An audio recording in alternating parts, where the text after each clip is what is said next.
Diketahui, PPID Utama Kota Samarinda memiliki waktu pelayanan informasi publik secara tatap muka dan dapat dikunjungi langsung ke Dinas Kominfo Kota Samarinda, Jalan Kesuma Bangsa, nomor 84 Balai Kota, dengan waktu pelayanan informasi mulai hari Senin hingga Kamis, pukul 9 sampai dengan 15 waktu Indonesia Tengah, dan pada hari Jumat, pukul 9 hingga 11 waktu Indonesia Tengah. Pelayanan informasi publik pada PPID Kota Samarinda sudah dipersiapkan untuk dapat diakses oleh penyandang disabilitas. Adapun pelayanan secara online dapat ditujukan melalui website ppid.samarindakota.go.id dan email ppid.samarinda@gmail.com.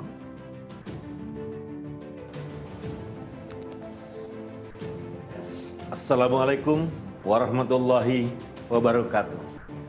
Salam sejahtera bagi kita semua. Salam, Om Swastiastu, Nama Budaya, Salam Kebajikan. Saat ini, Dinas Komunikasi dan Informatika Kota Samarinda sebagai PPD utama telah menyediakan proses pelayanan informasi yang ramah disabilitas dengan akses yang tersedia. Selain dapat datang langsung ke kantor Diskominfo, permohonan informasi berbasis teknologi juga dapat diakses melalui website PPID. Dengan ini, kami ingin memberikan pelayanan yang sebaik-baiknya kepada saudara-saudara kita penyandang disabilitas. Salam keterbukaan informasi publik. Wassalamualaikum warahmatullahi wabarakatuh.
Terima kasih kepada PPID Utama Kota Samarinda yang telah memberikan layanan informasi yang sangat memuaskan dan bisa dikatakan bisa ramah dan akses bagi disabilitas. Semoga kedepannya bisa lebih memberikan pelayanan yang lebih prima kepada teman-teman disabilitas Kota Samarinda. Terima kasih. Salam perubahan.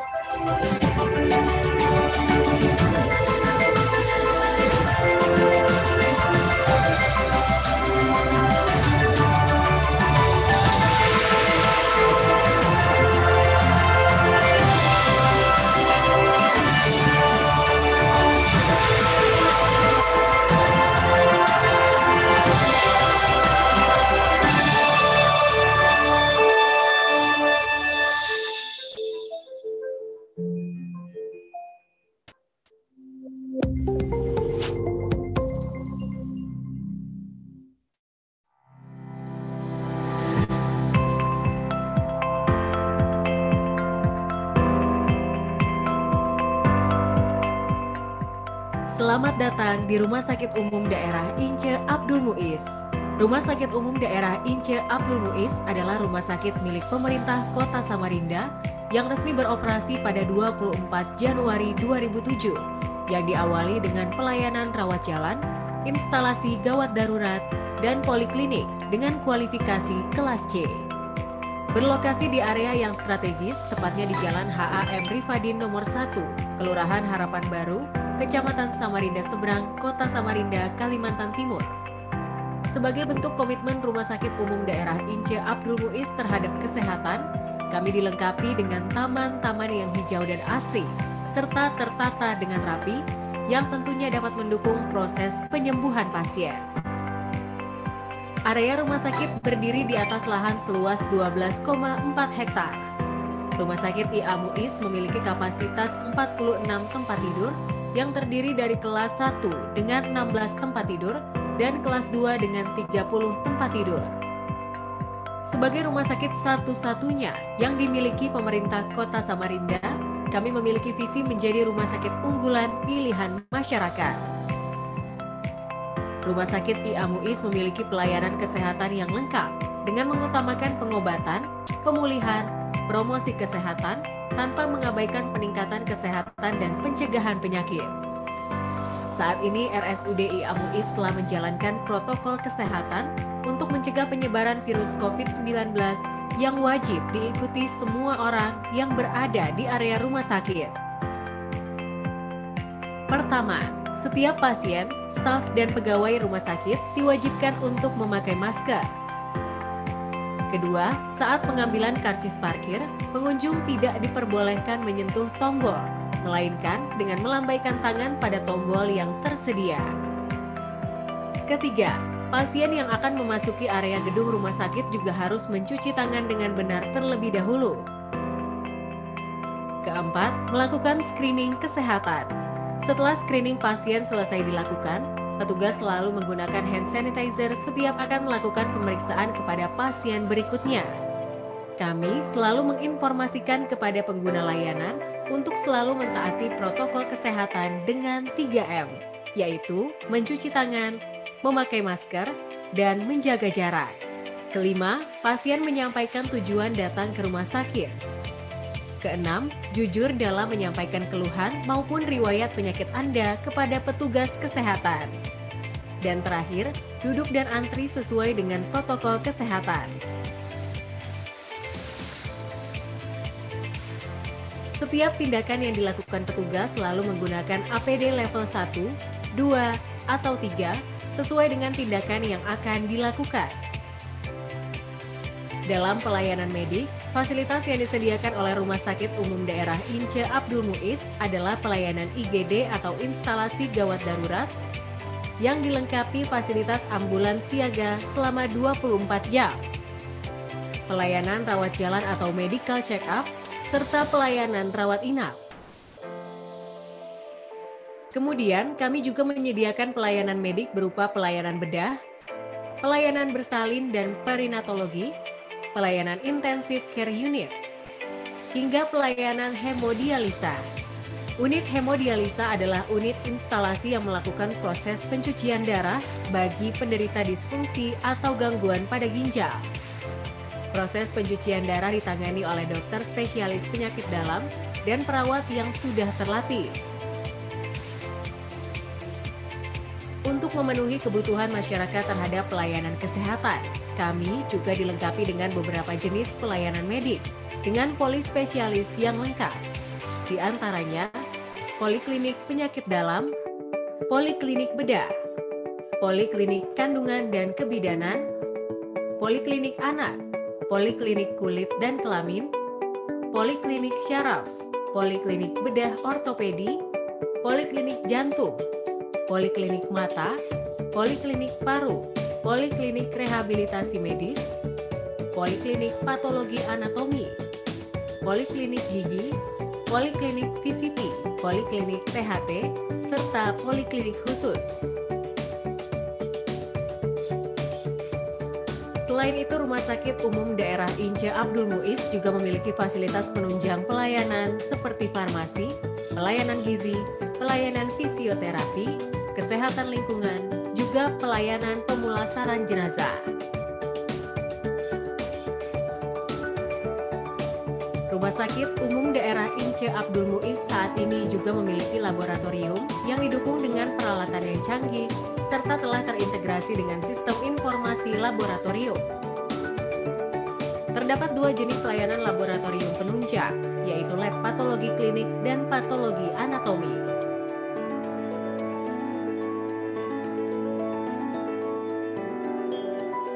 tindakan yang tersedia di patologi anatomi antara lain FNAB atau Fine Needle Aspiration Biopsy, AJH atau aspirasi jarum halus, histopatologi, citologi, serta pap smear.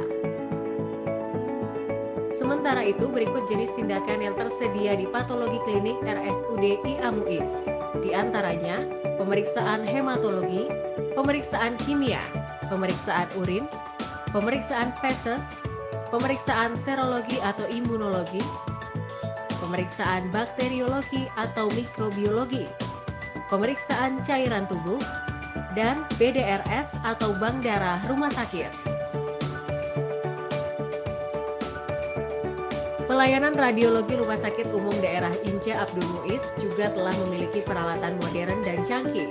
Di antaranya adalah X-ray mobile, konvensional radiologi, fotoröntgen non-kontras, pemeriksaan panoramik, CT scan, serta mesin MRI.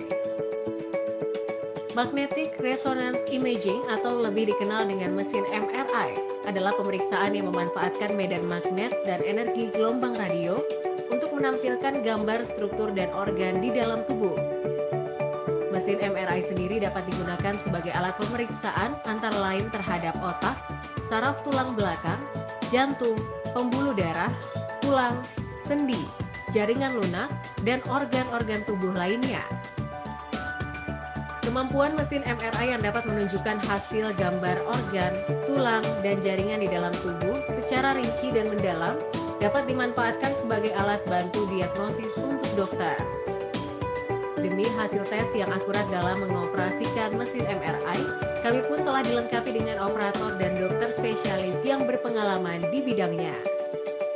Oleh karena itu, selain melayani pasien di RSUD IA MUIS, saat ini kami juga menjadi salah satu rumah sakit rujukan pemeriksaan dengan mesin MRI bagi rumah sakit lain di Kalimantan Timur, khususnya Samarinda.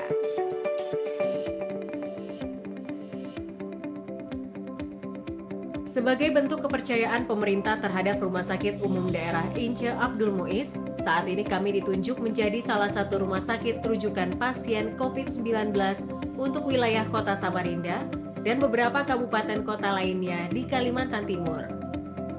Hal ini menunjukkan bahwa fasilitas dan pelayanan yang kami berikan telah sesuai dengan standar yang ditetapkan oleh pemerintah. Selain menjadi rumah sakit rujukan pasien COVID-19, saat ini kami juga menyediakan uji screening mandiri yang dapat digunakan sebagai salah satu syarat utama dalam bepergian keluar daerah di masa pandemi. Rumah Sakit Umum Daerah Ince Abdul Muiz saat ini telah menyediakan berbagai metode screening COVID-19, di antaranya rapid test, swab antigen, hingga swab PCR dengan alat tes cepat molekuler atau TCM. Yang terbaru, kami juga telah mendatangkan mobile PCR untuk terus menambah kemampuan tes rumah sakit. Selain bertujuan mendukung kegiatan tracing, testing, dan treatment, mobile PCR ini ke depan juga bisa dimanfaatkan untuk uji sampel penyakit menular lainnya. Sesuai instruksi dari Kementerian Kesehatan, vaksinasi untuk tenaga kesehatan menjadi prioritas utama dalam distribusi tahap 1. Sejak Januari 2021, Rumah Sakit Umum Daerah Ince Abdul Muiz telah memulai proses vaksinasi COVID-19 untuk para tenaga kesehatan kami. Tidak hanya untuk kalangan tenaga kesehatan, vaksinasi juga diperuntukkan bagi seluruh pekerja yang menunjang kerja-kerja di rumah sakit, termasuk petugas keamanan dan kebersihan.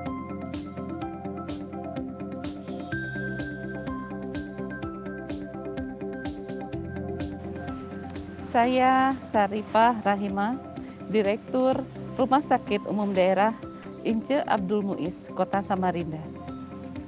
Di tengah pandemi COVID-19 ini, kesadaran akan kesehatan begitu penting. Selama situasi pandemi, kami dari RSUD Ince Abdul Muiz memiliki standar prosedur operasional yang memastikan keamanan bagi semua orang, sehingga masyarakat akan mendapatkan kenyamanan dan keamanan pada saat berobat di Rumah Sakit Ince Abdul Muiz. Mari bersama-sama kita patuhi protokol kesehatan dengan selalu melaksanakan 3M dan 1C. 1. Memakai masker. 2. Mencuci tangan. Dan yang ketiga, menjaga jarak. Serta jangan lupa untuk mencegah kerumunan. Rumah Sakit Ince Abdul Muiz, Kota Samarinda. Kami peduli kesehatan Anda. Sejak berdiri pada 2007, Rumah Sakit Umum Daerah Ince Abdul Muiz memberikan pelayanan kesehatan akan semakin bermakna jika semakin banyak manfaat yang akan kami berikan bagi masyarakat, bangsa, dan negara Indonesia tercinta. Rumah Sakit Umum Daerah Ince Abdul Muiz, kami peduli kesehatan Anda. Salam perubahan.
Bismillahirrahmanirrahim. Assalamualaikum warahmatullahi wabarakatuh. Selamat pagi dan salam sejahtera bagi kita semua. Shalom, Om Swastiastu, Nama Budaya, dan salam kebajikan.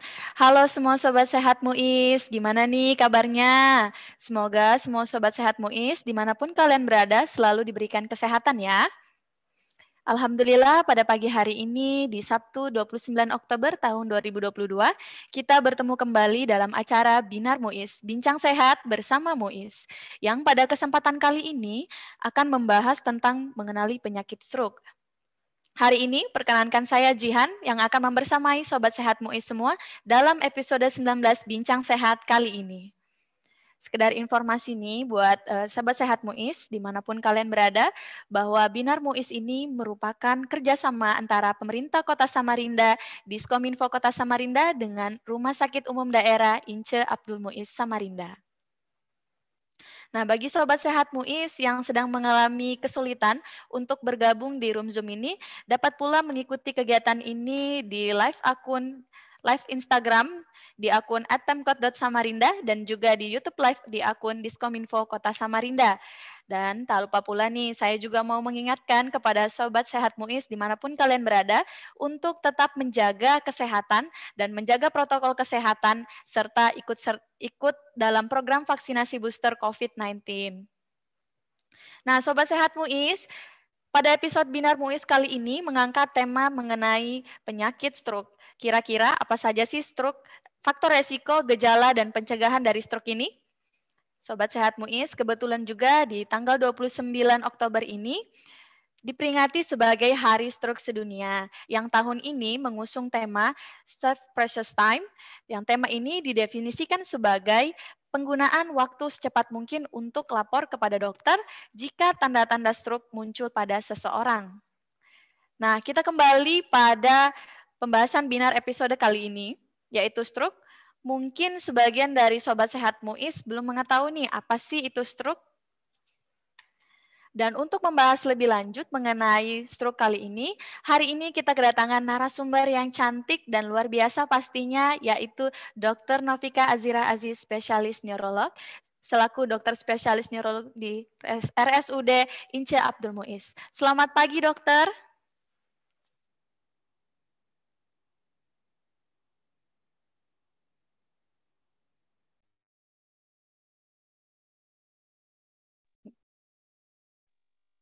Oke. Selamat pagi, dokter. Assalamualaikum. Ya, pagi. Waalaikumsalam warahmatullahi Assalamualaikum. wabarakatuh. Bisa dengar saya? Bisa, dokter. Oh iya. Assalamualaikum warahmatullahi Waalaikumsalam wabarakatuh. Terima kasih Mbak Jihan. Oh, saya sudah bisa buka ini? Sudah bisa ngomong ya? Terima kasih dokter atas perkenan waktunya sudah hadir di sini yang akan memberikan nih materi mengenai stroke. Oke, bagaimana kabarnya dokter hari ini? Mbak Jihan, Alhamdulillah baik-baik. Ya, semoga kita semua juga diberi kesehatan dan keselamatan. Amin Amin. ya Allah. Terima kasih dokter. Selain itu saya juga mau menyapa Ibu Direktur Rumah Sakit Umum Daerah Ince Abdul Muiz, Dr. Syarifah Rahima. Selamat pagi dokter.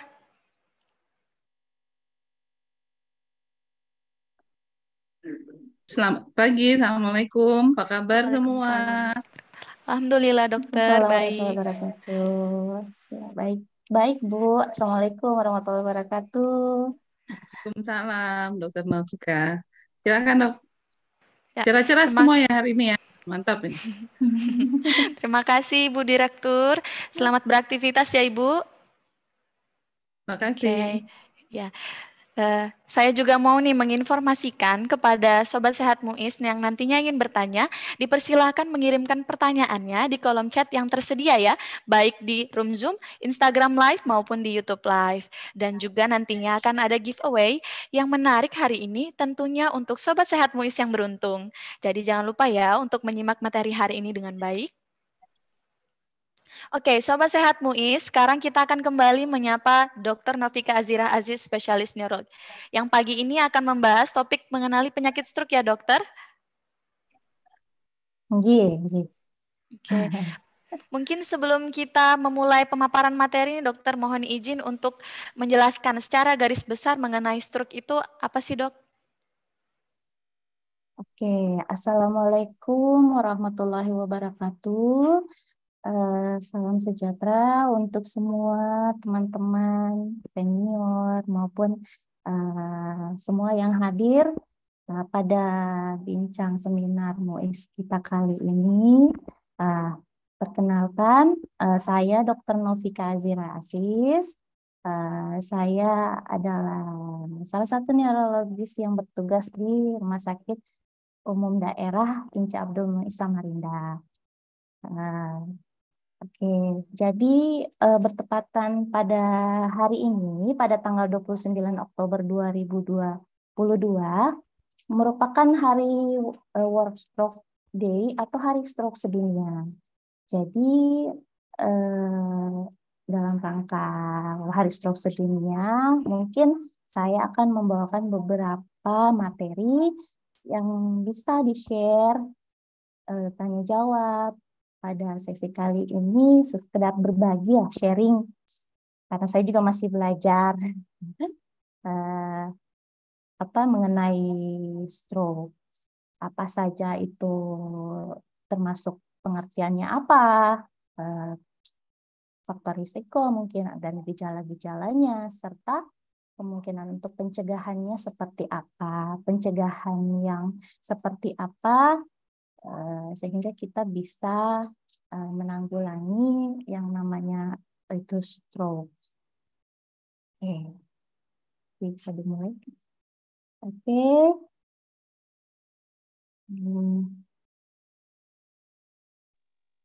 Oke. Ya, jadi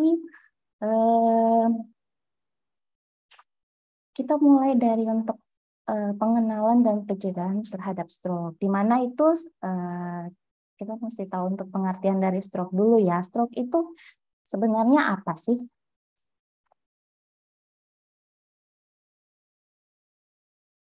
Jadi definisi stroke itu adalah ada beberapa. Jadi stroke itu disebut dengan cerebrovascular accident, di mana merupakan definisinya adalah kerusakan jaringan otak yang disebabkan berkurangnya ya atau terhentinya suplai darah secara tiba-tiba. Nah, jadi manifestasi dari stroke itu sendiri merupakan gangguan saraf yang timbul secara mendadak dalam waktu singkat, yang disebabkan oleh gangguan aliran darah ke otak, bisa karena akibat penyumbatan atau kita sebut dengan ischemic stroke, atau dengan perdarahan yang kita sebut dengan hemorrhagic stroke.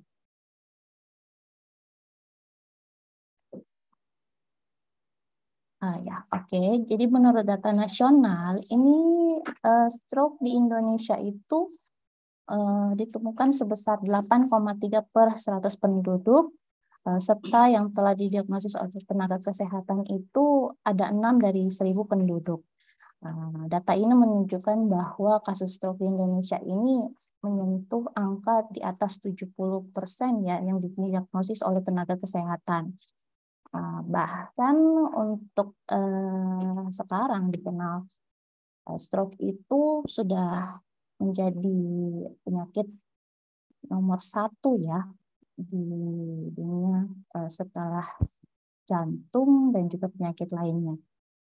Lalu faktor risiko apa yang bisa dikendalikan pada penyakit stroke itu? Faktor-faktor risikonya itu bisa banyak. Di antaranya itu adalah hipertensi, gangguan jantung, gangguan irama jantung, ya. Lalu ada TIA juga, terus lalu ada faktor risikonya DM, hipertensi, dan lain-lainnya. Lalu ada pula dibilang faktor risiko yang tidak bisa dikendalikan, misalnya itu adalah umur, jenis kelamin, gen atau etnis, serta herediter.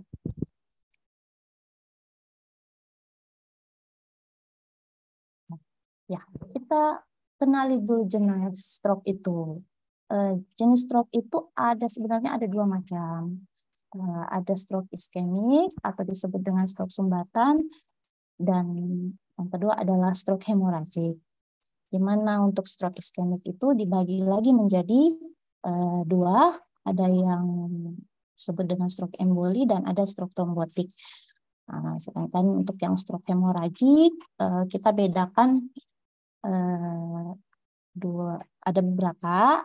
Ada satunya adalah perdarahan intracerebral atau PIS, dan yang kedua adalah perdarahan subarachnoid atau PSA.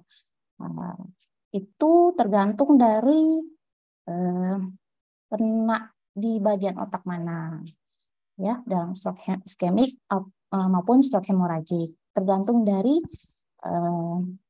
kenanya di daerah otak sebelah mana dan bagian mana.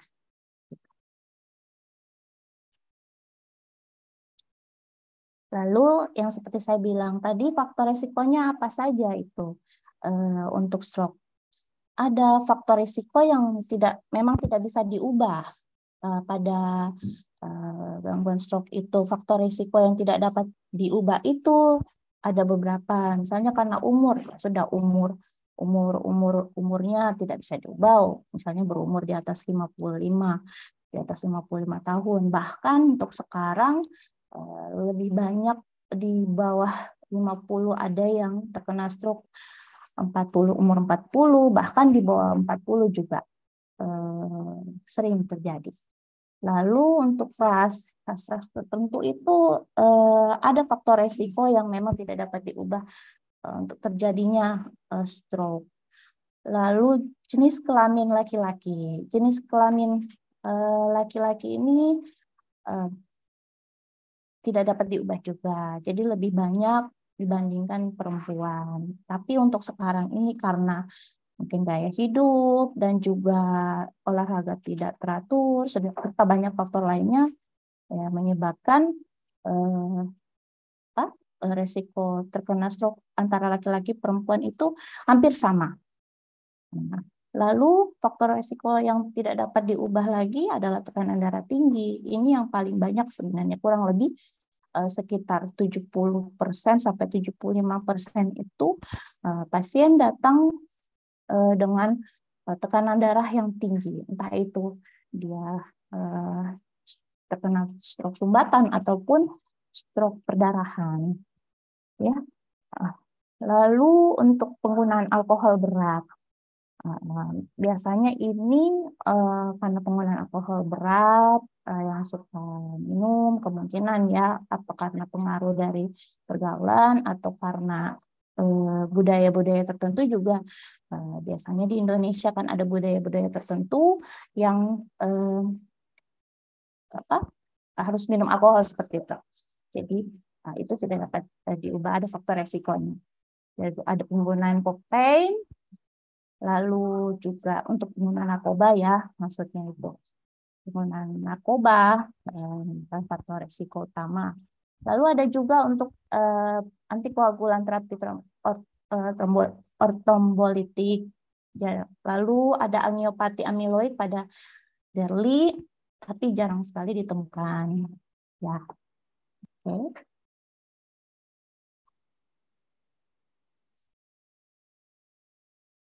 Lalu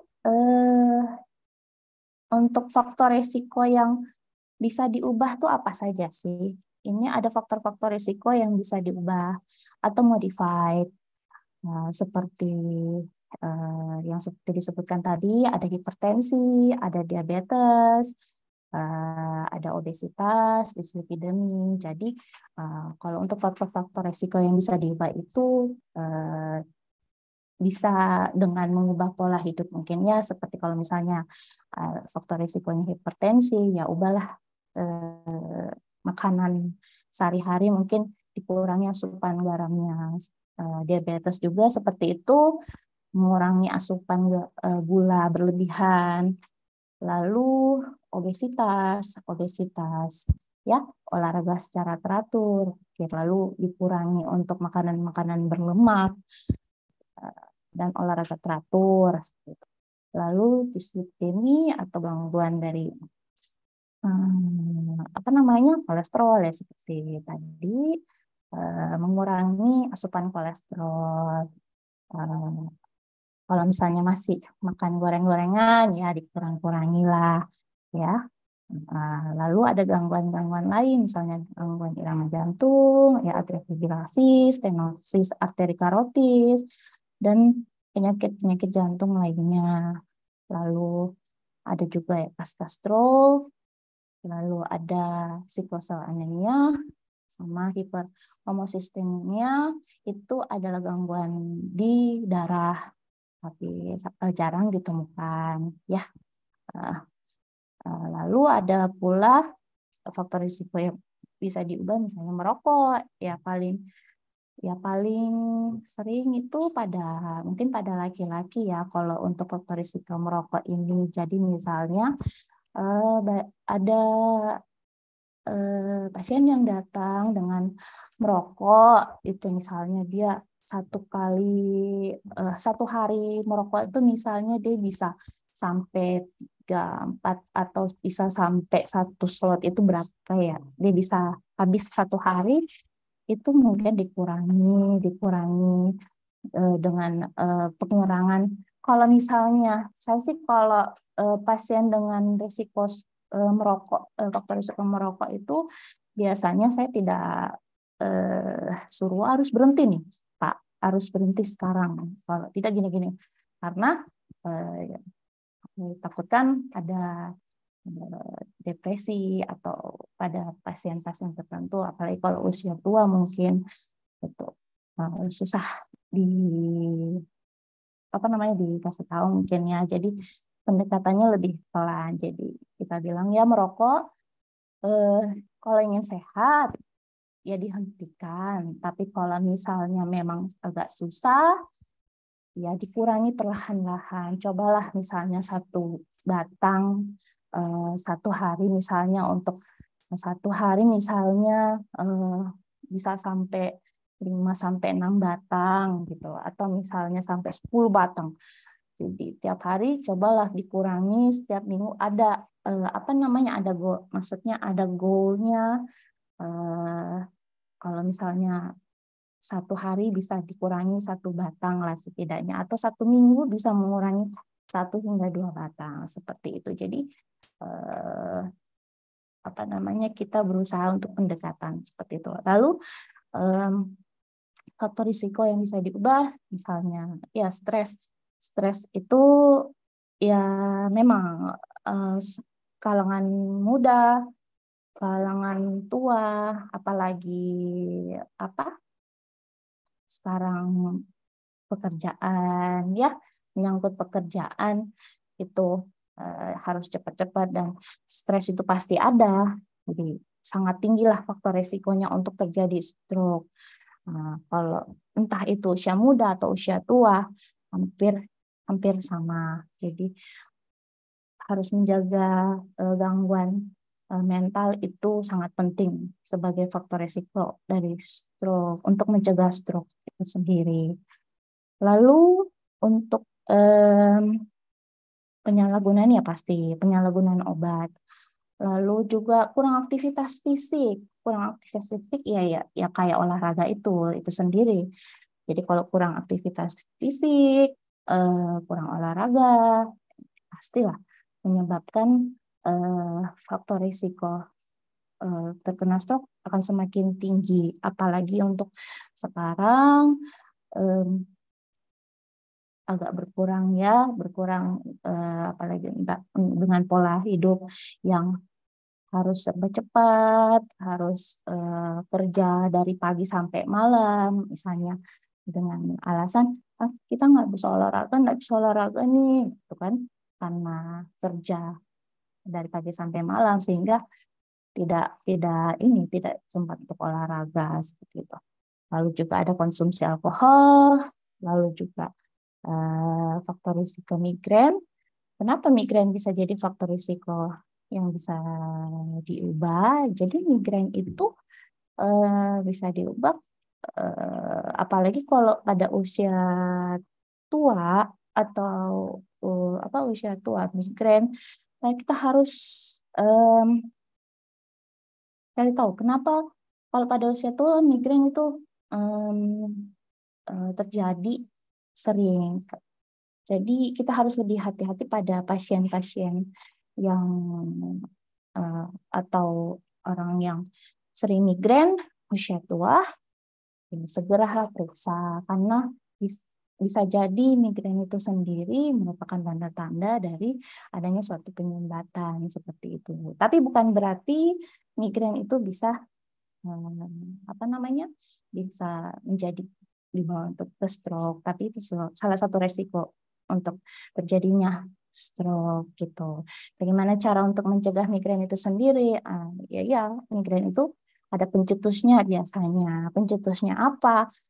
Macam-macam, misalnya pola makan juga ada. Jadi yang menyebabkan migrain itu kopi, teh, dan beberapa macam makanan, serta ya stres itu sendiri.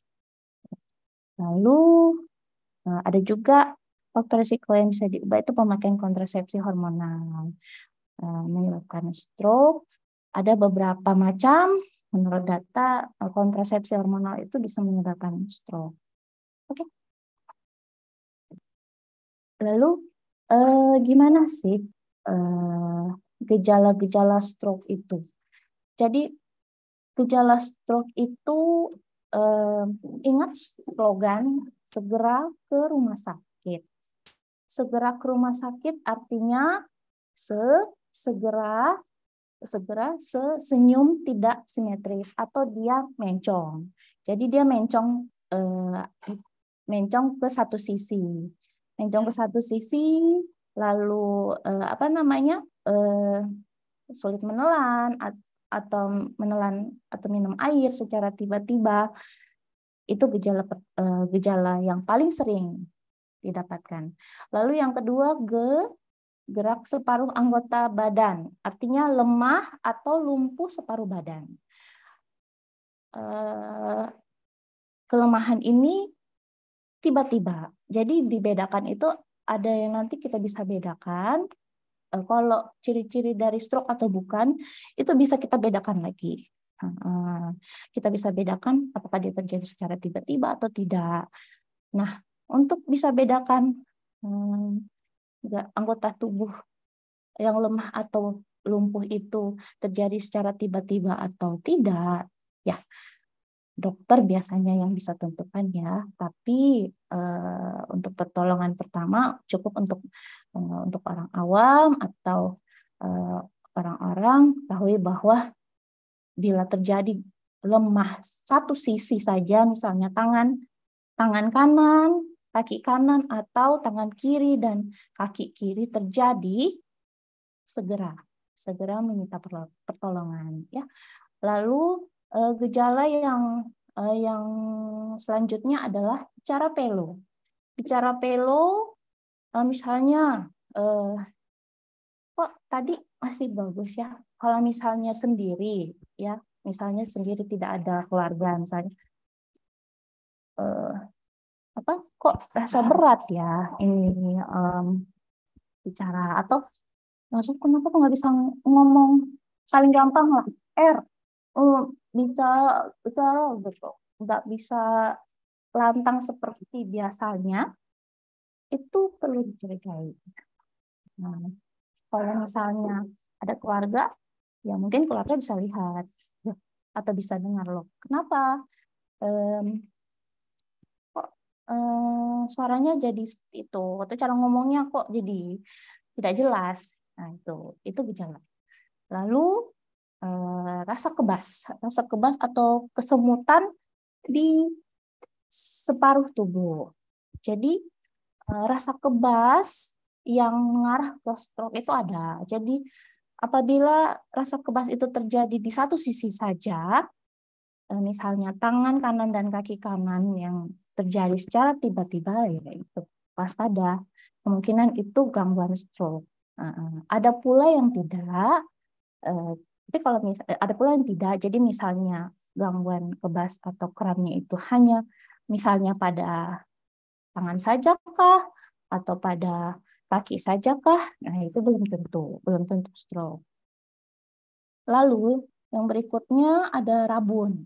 Jadi kalau misalnya pandangan kabur nih, biasanya paling sering pada usia tua, misalnya, dok, kok saya ini ya pandangannya kabur ya, padahal udah pakai kacamata, udah dikoreksi pakai kacamata, atau misalnya melihat biasanya bagus, kok tiba-tiba nggak bisa ya, gitu. Itu terjadi tiba-tiba, itu gejala dari stroke bisa jadi. Lalu yang berikutnya sakit kepala yang hebat sekali gitu, yang muncul tiba-tiba gitu, tiba-tiba sakit kepala yang hebat sampai mungkin muntah kah, atau sampai tidak bisa membuka mata, atau sampai tidak bisa melakukan aktivitas, sampai yang bisa sampai tidak kesadaran menurun juga, itu harus diketahui gejala-gejalanya. Itu salah satu gejala stroke, ya. Lalu tadi itu ini ada perbedaan dari stroke ringan sama stroke berat. Jadi bukan berarti kalau stroke ringan itu artinya ringan aja, atau berat itu sangat berat ya. Maksudnya antara stroke ringan sama stroke berat itu adalah letak lesi, seberapa dalam atau seberapa luas yang terkena di otak beserta gejala-gejalanya. Nah, itu stroke ringan sama stroke berat kita bisa evaluasi dari gejalanya. Nah, kalau stroke ringan itu bisa kita bilang salah satunya TIA. TIA itu transient ischemic attack, artinya gejalanya itu bisa langsung hilang. Kok saya kena ini ya, misalnya pada saat di rumah jam segini, terasa lemah tangan sama kaki, loh kok setengah jam atau sejam kemudian sudah bagus gitu. Nah, itu bisa jadi serangan stroke tapi yang TIA. Itu termasuk yang apa namanya ringan. Lalu kalau misalnya yang berat tuh apa? Berat itu ada yang sebagian dari gejala-gejala stroke ringan, tapi disertai dengan gejala-gejala lainnya, misalnya lumpuh, bisa sampai lumpuh separuh badan, bisa sampai yang paling sering untuk penurunan kesadaran atau kehilangan kesadaran, atau bisa sampai ngompol atau BAB yang tidak terasa. Biasanya pasien mengatakan ini nggak bisa tahan kencing, ngompol dok gitu. Bapak saya ngompol tengah jalan, pas jalan dia nggak bisa rasa gitu, atau BAB yang dia tidak bisa sampai ke toilet gitu. Nah, lalu bisa juga kembali ke sifat anak kecil ya, pada pasien-pasien stroke berat itu karena terkena serangannya di area lesi yang berat, itu biasanya mempengaruhi gangguan mental. Lalu bisa juga terjadi kelumpuhan seperti tadi, kelumpuhannya di bagian tangan sama kaki, dan itu bisa kelumpuhan pada area bicara atau menelan seperti itu ya, sehingga sulit menelan.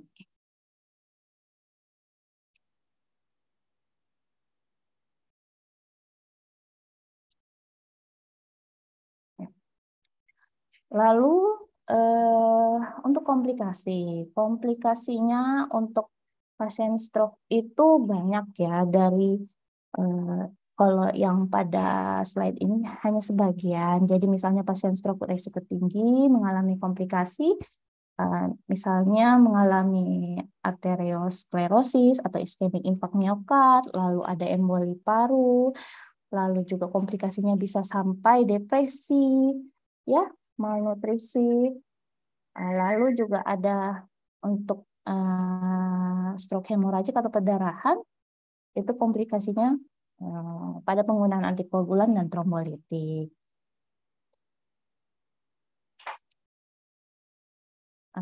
Lalu untuk penata laksananya, gimana sih stroke itu bisa dicegah? Ya, jadi kalau untuk pencegahan, ada dibilang untuk pencegahan primer, ada pencegahan sekunder. Artinya kalau untuk pencegahan primer pada stroke, artinya pencegahan sebelum terjadi stroke itu sendiri. Lalu untuk pencegahan sekunder, artinya pencegahan setelah terjadi stroke itu. Jadi kita bisa bedakan dari situ. Nah, bagaimana sih stroke itu bisa dicegah? Kayak tadi, untuk mencegah stroke kita bisa itu mengontrol, satu, untuk mengontrol tekanan darah. Gimana caranya mengontrol tekanan darah? Ya rutinlah untuk periksa. Untuk periksa di vaskes atau fasilitas kesehatan terdekat secara berkala. Saya tidak bilang harus sebulan sekali kah, atau harus seminggu sekali kah, atau dalam beberapa kali gitu. Cuman kalau untuk misalnya yang tekanan darahnya tinggi atau faktor risikonya terdapat hipertensi, itu kontrol tekanan darah secara berkala, misalnya 1 bulan sekali. Kalau misalnya memang tekanan darahnya cenderung sangat tinggi dan bisa menyebabkan faktor risiko terjadi stroke, baiknya ukur tekanan darah itu bisa sering, misalnya setiap hari bisa. Setiap hari itu bisa. Jadi kita bisa mengukur tekanan darah misalnya di rumah. Makanya kalau untuk pasien-pasien tekanan darah tinggi, misalnya yang memiliki faktor risiko hipertensi atau tekanan darah tinggi, saya biasanya menyarankan atau menganjurkan untuk memiliki alat untuk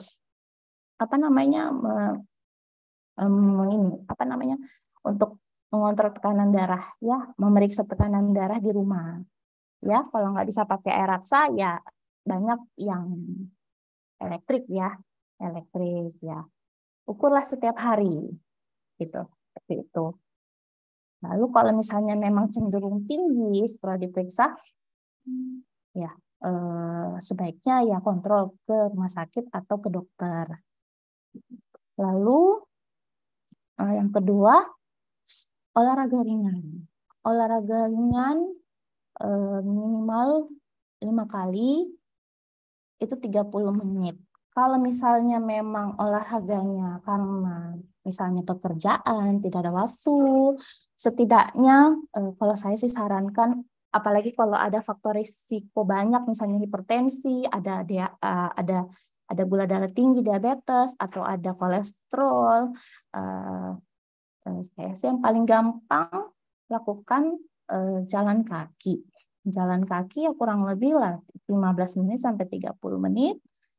Yang penting rutin secara berkala, seminggu misalnya beberapa kali, itu sudah bisa mencegah stroke. Lalu makan makanan seimbang dan sehat. Perbanyak sayur dan buah. Nah ini orang Indonesia itu gini, biasanya mereka mengatakan, kok saya udah ini ya, maksudnya udah makan makanan yang sehat, sayur, buah, tapi kok masih tinggi tekanannya, masih tinggi gula darahnya. Nah, mungkin sayur sama buahnya itu tidak cukup. Jadi rata-rata orang Indonesia itu kan mengkonsumsi sayur buah yang sedikit di bawah normal. Nah, padahal itu sangat penting untuk mencegah stroke itu sendiri. Lalu untuk mengontrol kadar kolesterol ya, kadar kolesterol itu yaitu goreng-gorengan ya, mengontrol. Lalu untuk pertahankan berat badan, artinya tidak terlalu obes, tidak juga terlalu kurus ya, karena kalau terlalu kurus juga nanti dibilang malnutrisi gitu. Itu bisa juga menyebabkan stroke ya. Pertahankanlah seimbang menurut IMB ya. Lalu berhenti merokok dan hindari asap rokok. Jadi kita sebagai perokok aktif atau pasif, pokoknya dihindari, karena perokok pasif pun bisa menjadi faktor risiko stroke gitu. Malah kalau untuk sekarang lebih banyak perokok pasif yang terkena stroke itu dibandingkan yang aktif ya. Lalu tidak mengkonsumsi alkohol. Lalu periksa dan obati penyakit jantung. Lalu kurangi risiko diabetes, artinya kurangi garam dan gula berlebihan.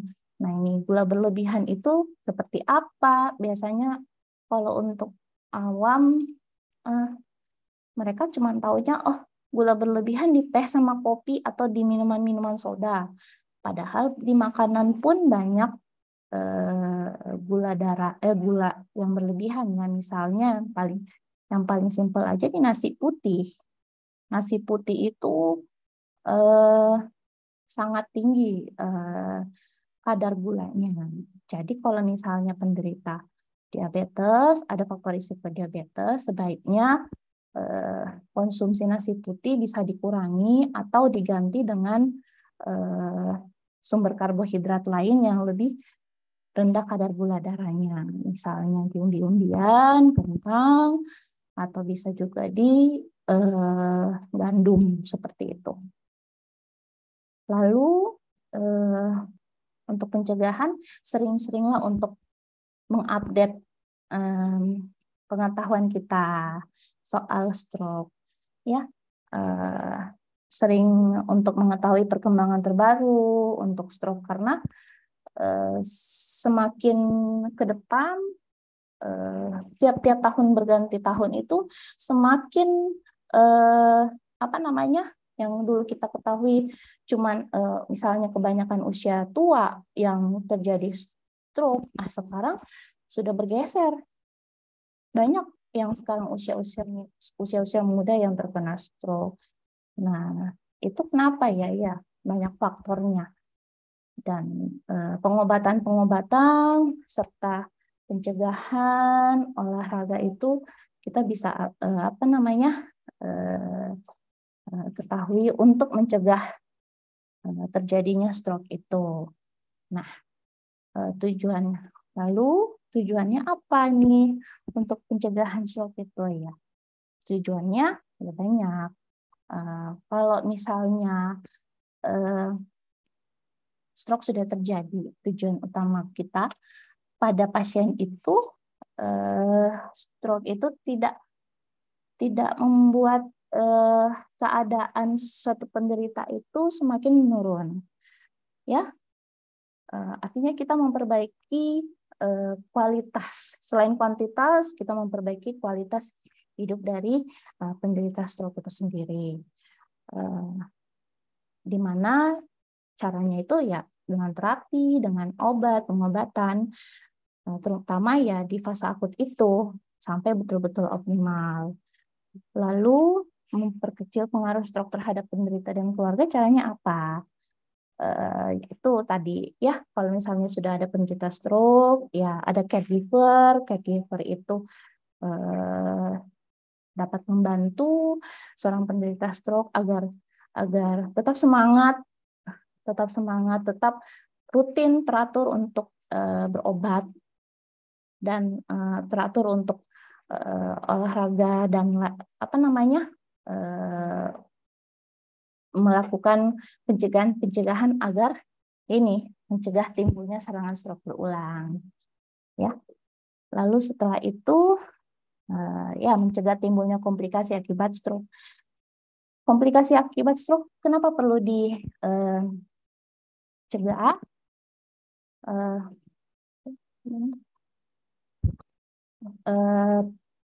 Kenapa komplikasi akibat stroke itu perlu dicegah? Karena komplikasi pada stroke itu sangat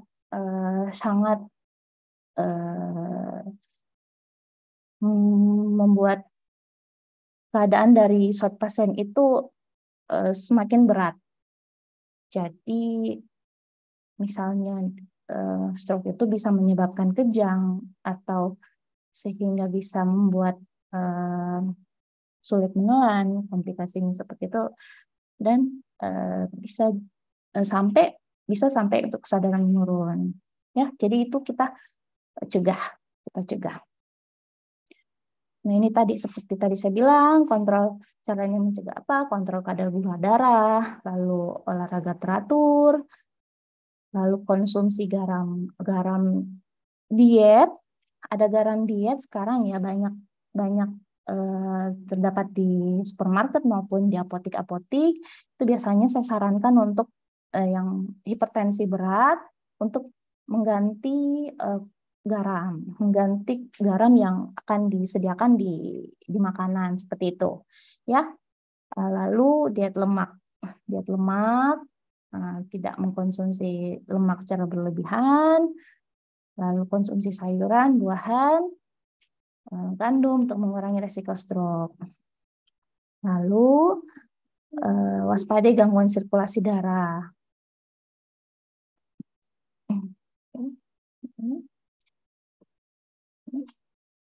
Terima kasih. Mungkin itu sedikit pemaparan dari saya.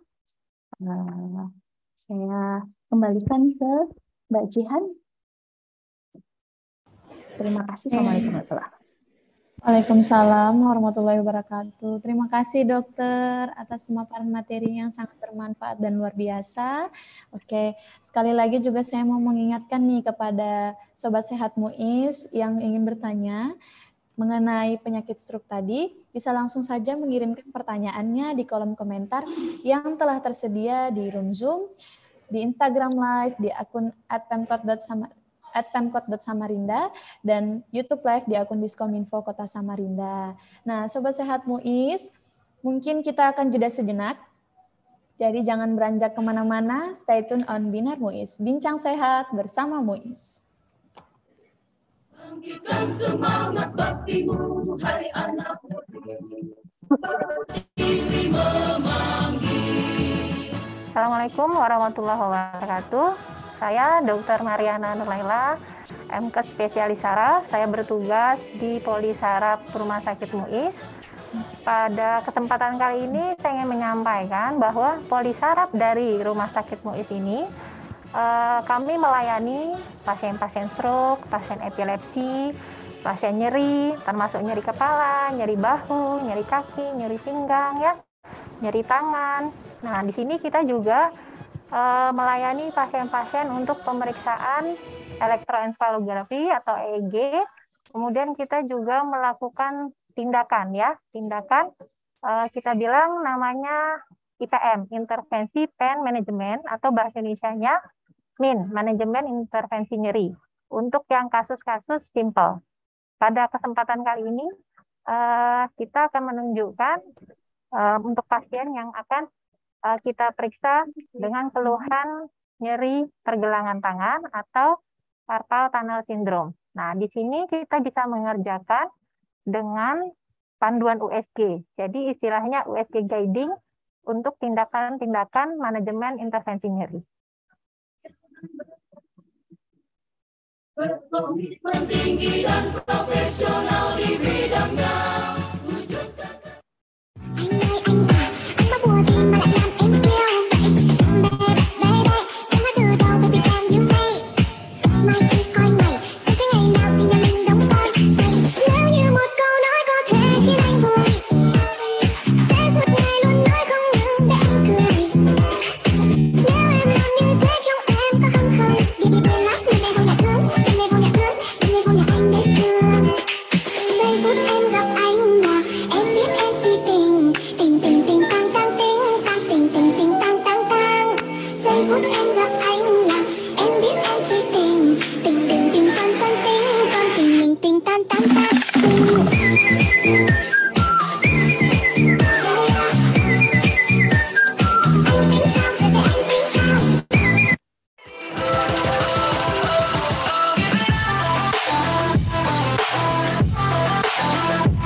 Oke, kembali lagi di Binar Muiz, bincang sehat bersama Muiz. Nah, sudah ada beberapa pertanyaan ya dokter yang bisa kita lihat di room Zoom ini.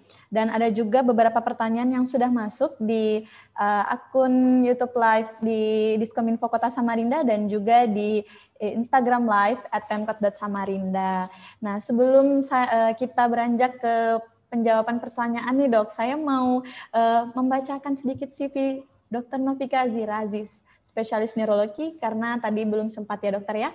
Oke, boleh silahkan panitia untuk men-share CV dari Dr. Novika Azira Aziz, spesialis neurologi.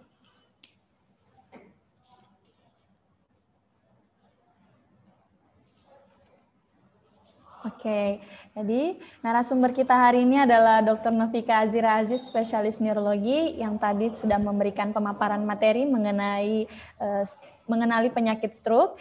Beliau ini merupakan dokter spesialis neurolog dari Rumah Sakit Umum Daerah Ince Abdul Muiz Samarinda dengan riwayat pendidikan pada tahun 2004 sampai dengan 2011, mengenyam pendidikan di S1 Kedokteran Umum FK UMI Makassar. Dan 2014 sampai dengan 2019 nih, beliau mengenyam pendidikan spesialis neurologi di Universitas Hasanuddin Makassar. Adapun riwayat pekerjaan beliau pada tahun 2011 sampai dengan 2012 merupakan dokter umum di Klinik Sunu Makassar. Pada tahun 2012 sampai dengan 2013, beliau ini dokter umum dari Klinik Risa Medika Samarinda. Pada tahun 2019 sampai dengan 2020 sebagai neurologis di Rumah Sakit Siaga Samarinda. Pada tahun 2019 sampai dengan sekarang, beliau juga sebagai neurologis di Rumah Sakit SMC Samarinda. Pada tahun 2019 sampai dengan sekarang, beliau sebagai neurologis juga di Klinik Matahari Samarinda. Dan yang terakhir, pada tahun 2019 sampai dengan sekarang, beliau merupakan neurologis di Rumah Sakit Umum Daerah Ince Abdul Muiz Samarinda. Oke. Kembali lagi nih ke sesi tanya jawab. Sudah ada beberapa pertanyaannya dokter yang masuk, yang dapat kita lihat di room Zoom. Oke. Mohon izin dokter untuk saya menyampaikan pertanyaannya nanti, dokter boleh langsung menjawab ya dokter?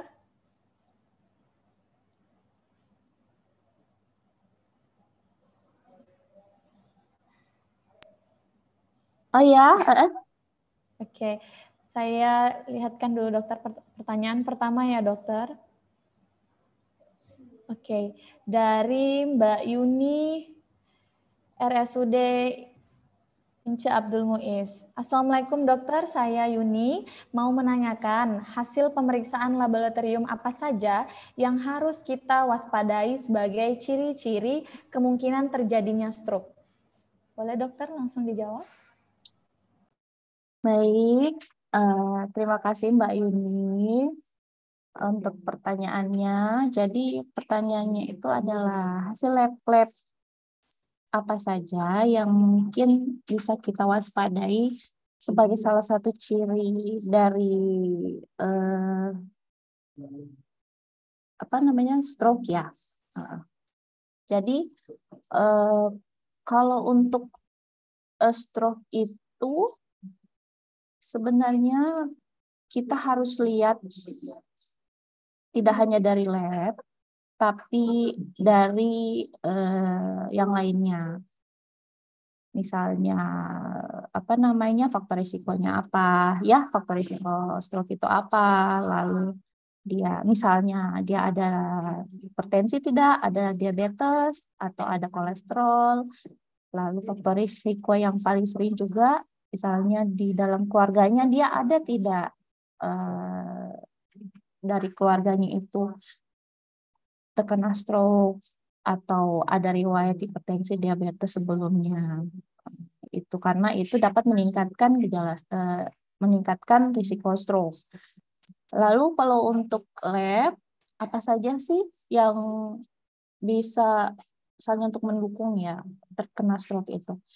Ya, itu tadi, kalau misalnya hasil lab yang paling sering itu kan gula darah sama kolesterol ya yang paling umum, misalnya kalau pada orang-orang yang memeriksa medical check up misalnya mereka apa saja gitu.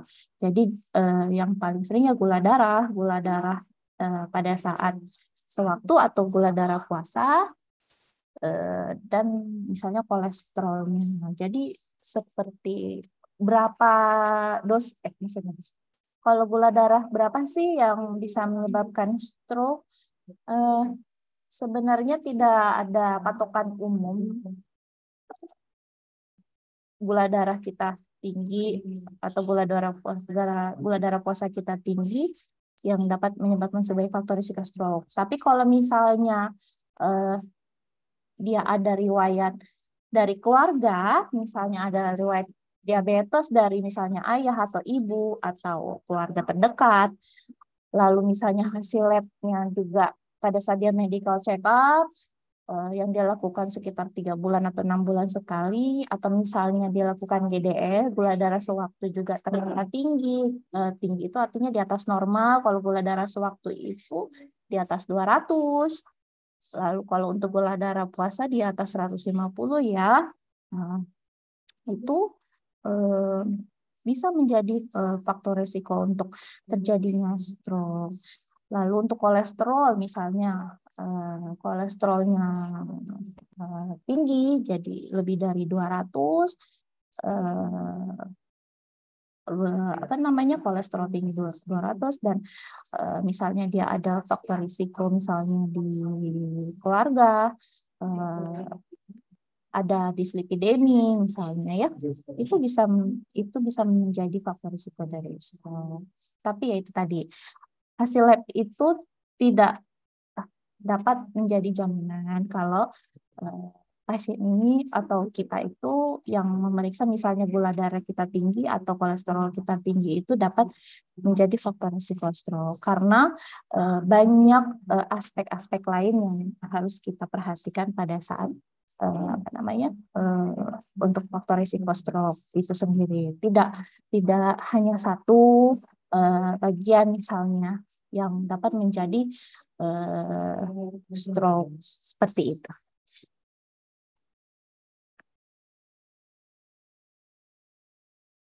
Oke dokter, terima kasih atas jawabannya. Selanjutnya dokter, ada pertanyaan dari Mas Rahmadansyah. Assalamualaikum, izin bertanya dok, untuk kejadian stroke pada usia muda, selain gaya hidup yang tidak sehat, tapi juga faktor dari makanan yang dikonsumsi. Saat ini yang banyak mengandung bahan-bahan yang tidak sehat.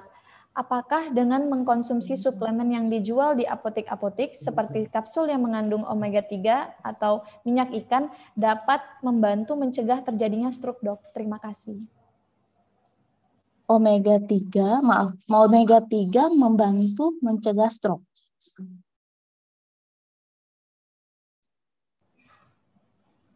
Iya, dok, dapat membantu mencegah terjadinya stroke. Oke. Pertanyaannya ini ya, menarik. Jadi makanan-makanan yang dikonsumsi usia muda ya, maksudnya usia muda itu kan faktor resiko untuk terjadi stroke itu ya paling utama ya gaya hidup, karena untuk usia muda itu seringnya nongkrong, kafe, ya, minum minuman manis, makan makanan yang berlemak, gitu, sehingga dapat menjadi risiko terkena tekanan darah tinggi atau gula darah tinggi, ya. Lalu omega 3 itu kan sebenarnya minyak ya, minyak pada minyak ikan yang berfungsi sebenarnya untuk otak juga bagus gitu, bagus ya untuk otak, tapi yaitu tadi omega 3 paling baik di konsumsi pada usia-usia anak-anak ya, balita yang memang membutuhkan kadar lemak tinggi pada tubuh. Sedangkan kalau untuk usia dewasa atau sampai usia tua itu kadar jumlah asupan untuk lemak di tubuh kan tidak sebesar untuk anak-anak atau usia bayi gitu. Jadi harus dibatasi juga. Kalau dia bilang omega 3 itu dapat mencegah terjadinya stroke, saya pikir kalau untuk setiap suplemen itu pasti banyak yang kan mengusung ini dapat mencegah stroke, ini dapat mencegah hipertensi, mencegah diabetes. Ya, kalau misalnya seperti itu ya monggo dicoba. Tapi kalau untuk saya disesuaikan dengan umur, usia serta penyakit serta faktor risiko yang ada. Jadi kalau misalnya mengkonsumsi omega 3 yang notabene sebenarnya dapat meningkatkan kadar kadar minyak atau kadar di pembuluh darah, terjadinya plak, itu harusnya dikonsumsi, diawasi dengan dokter, ataupun bila mengkonsumsinya ya butuh pengawasan atau butuh juga mengkonsumsi ya makanan-makanan sehat seperti sayur dan buah, sehingga makanan atau suplemen-suplemen yang dikonsumsi itu dapat membantu proses pencegahan stroke maupun pemulihan stroke. Seperti itu. Oke, terima kasih dok atas jawabannya. Oke, kita berlanjut ke pertanyaan selanjutnya dari Mbak Fitriani. Assalamualaikum dok, izin bertanya, apakah boleh jika seorang penderita stroke melakukan terapi akupuntur? Apakah baik atau tidak efektif? Apakah ada efek sampingnya atau membahayakan bagi penderita stroke itu sendiri? Terima kasih. Baik, terima kasih atas pertanyaannya, Mbak Fitri ya, Mbak Fitriani. Jadi untuk penderita stroke ya, apakah boleh melakukan terapi akupuntur? Boleh atau tidak? Ya, kalau saya tidak pernah melarang pasien untuk melakukan terapi alternatif atau terapi herbal. Misalnya kan kita hidup bertetangga misalnya, banyak tetangga bilang, atau banyak berkeluarga banyak, pasti banyak ada aja yang menyarankan, coba ini, coba terapi ini, coba terapi ini, coba minum obat herbal ini, coba obat herbal. Kalau untuk saya pribadi sebagai dokter, saya tidak pernah melarang untuk pasien atau penderita stroke ataupun penderita penyakit lain untuk melakukan terapi di luar rumah sakit atau di luar penanganan dokter. Tetapi alangkah baiknya terapi itu yang dilakukan harus dengan pengawasan dari seorang dokter, ya, seorang dokter spesialis atau dokter umum seperti itu.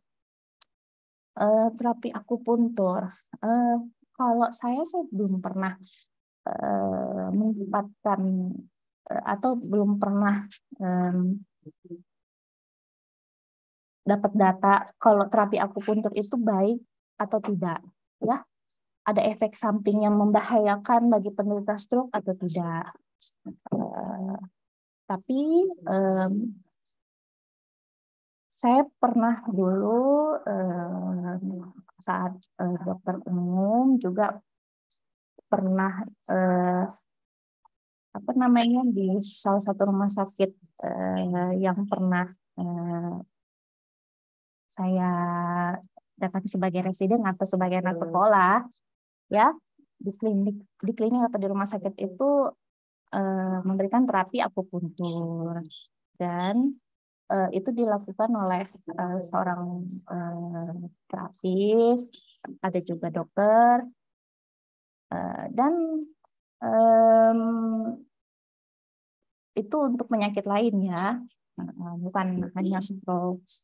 Dan dari pengalaman mereka mengatakan terapi akupuntur itu memberikan manfaat bagi mereka selain untuk pengobatan medis dari dokter, gitu. Tapi untuk saya pribadi saya belum tahu ya kalau efek samping dari terapi akupuntur itu ada atau tidak, gitu. Saya sebagai pribadi, sebagai dokter spesialis saraf, untuk terapi di luar atau minum-minum obat herbal atau obat-obat dari luar itu, saya tidak pernah melarang pasien, saya tidak pernah bilang, nggak boleh, gitu.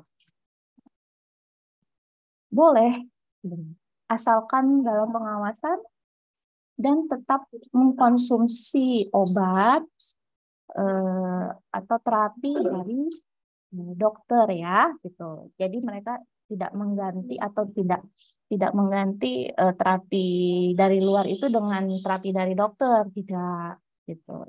Mereka ingin menggabung dengan dokter terapi dari dokter spesialis saraf dengan terapi lain, yang monggo silakan, gitu.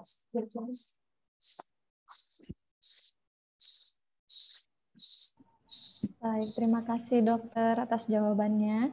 Baik, kita melipir ke pertanyaan selanjutnya dari Audi Nabila Caroline. Assalamualaikum dok, bagaimana perawatan harian yang dan benar di rumah yang tepat pada pasien dengan kondisi stroke berulang kali? Baik, dengan Mbak Audi Nabila ya. Oke, untuk perawatan harian atau caregiver pada pasien stroke berulang ya, artinya bukan stroke pertama, berarti stroke second attack atau third attack atau selanjutnya gitu. Bagaimana sih perawatan harian pada pasien yang sudah kena stroke berulang kali? Yaitu tergantung dari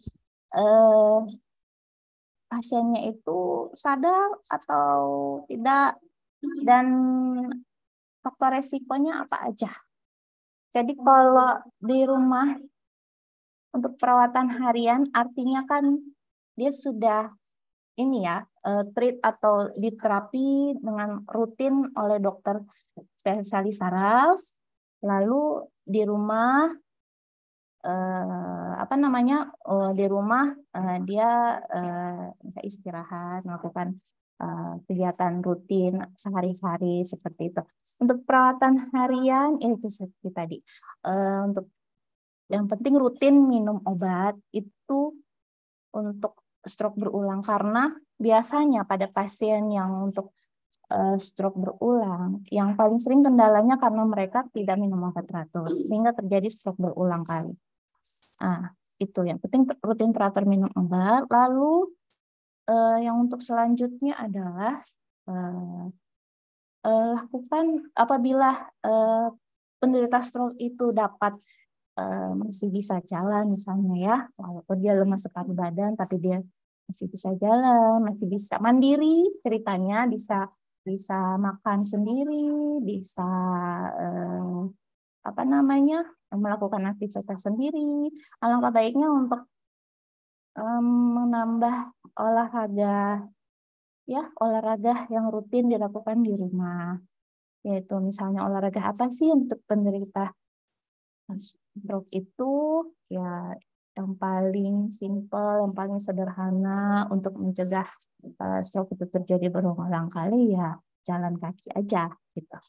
Jalan kaki kurang lebih 15 menit sampai 30 menit. Lalu olahraga lain seperti apa? Kalau misalnya tidak bisa jalan gitu ya, tidak bisa. Ini sih sekarang cuacanya gonta-ganti kan, bikin kadang sekarang hujan, sebentar panas, sebentar hujan gitu.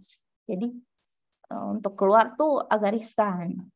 Jadi lakukan saja olahraga di dalam rumah. Jalan-jalan sekitaran mengelilingi ruangan, atau olahraga seperti kalau untuk ada penelitian dari American Association Stroke ya, jadi yang paling gampang untuk olahraga di rumah itu sitting trunk rotation atau dalam posisi duduk. Dalam posisi duduk bisa melakukan gerakan, misalnya untuk melakukan gerakan ke kiri dan ke kanan, memutar bahu dan tangan ke kanan sama ke kiri. Ya, lakukan itu secara berkala. Lalu juga bisa gerakan seperti meraih dan mengambil barang. Itu. Ini dilakukan pada bagian yang lemah ya, misalnya bagian lemah itu bagian kiri, bagian tangan kiri sama kaki kiri, ya gerakan itu dilakukan pada yang terkena stroke itu ya. Lakukan latihan seperti mengambil barang di atas meja, lakukan secara berkala. Lalu gerakan apa lagi yang paling gampang? Gerakan meremas kertas. Meremas kertas itu bisa dilakukan. Jadi lakukan pada tangan yang terkena stroke atau yang lemah, ambil ambil kertas itu lalu bejek-bejek gitu maksudnya. Bejek-bejek kertasnya, lalu letakkan lagi di meja, coba untuk rapikan kembali seperti itu, lalu coba lagi untuk kertas yang lain atau coba lagi untuk kertas yang tadi gitu. Itu lakukan secara berkala, olahraga rutin. Lalu untuk bagaimana untuk perawatan harian yang pasien yang atau penderita stroke yang tidak mandiri ya, maksudnya tidak mandiri itu harus dibantu oleh caregiver ya, harus dibantu dengan caregiver ya, artinya caregivernya yang harus aktif untuk membantu penderita stroke. Salah satunya yaitu mencegah terjadinya komplikasi akibat stroke. Yang paling sering itu adalah kalau untuk yang tidak baring, yang baring hanya bisa baring itu yang paling komplikasinya paling sering adalah penyakit paru-paru ya, karena tidak bergerak maksimal, akhirnya hanya baris, akhirnya menyebabkan menyebabkan gangguan di paru-parunya. Lalu ada juga bila baring lama dapat infeksi atau terdapat luka di area pantat atau dari paha, maaf ya, dari pantat paha yang akhirnya bisa menyebabkan demam sehingga terjadi infeksi gitu. Jadi harus lebih diperhatikan seperti itu. Lalu kalau misalnya faktor resikonya juga ada hipertensi atau gula darah tinggi, ya sediakan alat untuk mengukur atau monitoring tekanan darah ya, bisa untuk setiap hari dengan menggunakan alat-alat elektrik, monitor untuk tensi. Dan untuk kalau gula darahnya tinggi, monggo dicek dengan alat yang bisa digunakan, itu bisa digunakan sendiri di rumah dengan alat cek gula darah. Itu bisa dilakukan per hari. Jadi kita bisa mengontrol, si caregiver itu bisa mengontrol setiap hari apakah gula darah atau tensinya normal atau tidak gitu. Jadi kalau misalnya terjadi misalnya tinggi, bisa langsung untuk kontrol ke dokter seperti itu. Oke, terima kasih dok atas jawabannya. Baik, kita ke pertanyaan selanjutnya dari Dokter Slamet. Izin dok, untuk pasien stroke yang tekanan darahnya stabil karena maintenance dose, menghentikan minum obat antihipertensi?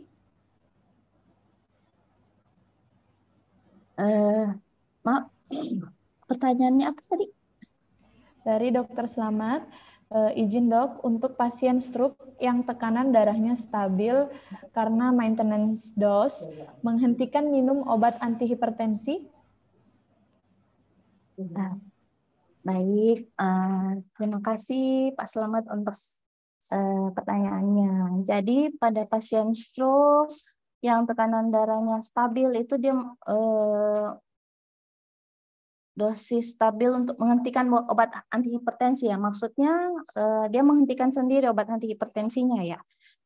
Jadi sebenarnya untuk obat tekanan darah itu bukan hanya untuk menurunkan tekanan darah, tapi dia fungsinya untuk menstabilkan tekanan darah di dalam pembuluh darah, maksudnya di dalam tubuh. Jadi banyak pasien-pasien saya mengatakan, misalnya ya banyak pasien-pasien penderita stroke yang mengatakan, dok, saya periksa setiap misalnya ke puskesmas ya, setiap puskesmas seminggu sekali itu tekanan darah saya normal misalnya 110, 120 ya, di bawah 130 gitu. Apa saya tetap minum obat? Apa saya masih perlu untuk minum obat, dok? Saya bilang ya perlu, karena obat tekanan itu nggak semata-mata kita konsumsi pada saat tekanan darah tinggi. Tapi fungsi dari obat tekanan darah itu sendiri itu untuk menstabilkan pembuluh darah, menstabilkan aliran darah di tubuh. Gitu. Itu banyak juga pasien-pasien yang menghentikan sendiri obatnya, padahal itu salah. Obat tekanan itu tidak bisa langsung dihentikan sendiri pada pasien, ya. Obat tekanan itu bisa misalnya dalam periode tertentu pada pasien itu tekanan darahnya normal pada saat periksa, misalnya. Ya, saya selalu bilang kalau misalnya tekanan darahnya normal setelah 3 kali pemeriksaan, misalnya minggu pertama normal, misalnya 110, 120, minggu kedua normal, minggu ketiga normal, itu bisa dikurangi, bukan dihentikan. Dikurangi dosisnya bisa. Kapan dihentikan? Saya tidak pernah menghentikan. Kecuali kalau memang tekanan darahnya sangat drop di bawah 100, dan atau ada ciri-ciri pasien merasa lemas pada saat minum obat tekanan itu, dan pada saat diperiksa ternyata tekanan darahnya rendah di bawah 100, itu biasanya bisa di stop gitu. Tapi tetap dikontrol, apakah dengan pemberhentian itu untuk seterusnya atau tidak. Biasanya tetap dikontrol. Kalau misalnya tekanan di bawah sekali, kita kontrolnya per hari untuk monitor per hari tekanan darahnya. Kalau misalnya dia di atas 100 lagi gitu, tinggi lagi, ya kita berikan lagi sesuai dosisnya.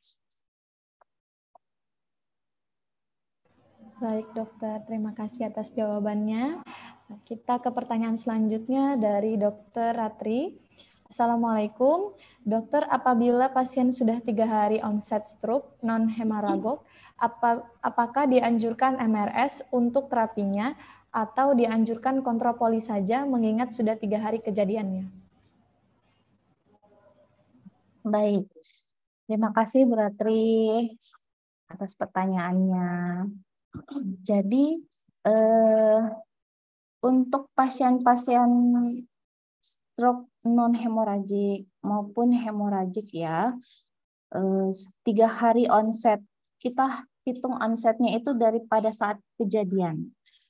Pada saat kejadian misalnya dia di rumah atau di jalan, terus misalnya dia sudah 3 hari, kenapa harus lama ya, harus lama ke rumah sakitnya? Mungkin karena dia nunggu keluarganya dulu datang, atau dia mencoba untuk alternatif dulu. Nah, itu kan biasa pada orang-orang itu mencoba untuk tidak ke rumah sakit dulu. Bagaimana bila sudah 3 hari stroke non-hemoragik itu? Apakah dianjurkan untuk masuk rumah sakit untuk terapinya? Untuk kejadian pertama kali untuk stroke, sebaiknya untuk terapi tetap dilakukan monitoring, ya. Bisa masuk rumah sakit, bisa pula tidak, ya. Jadi kalau untuk monitoring pada onset hari ketiga atau onset fase akut, sebaiknya tetap diberikan obat, entah itu dia masuk rumah sakit atau tidak. Tapi kalau untuk masuk rumah sakit itu, saya biasanya menyarankan apabila melihat dari kondisi pasien. Bila fase akutnya itu pasien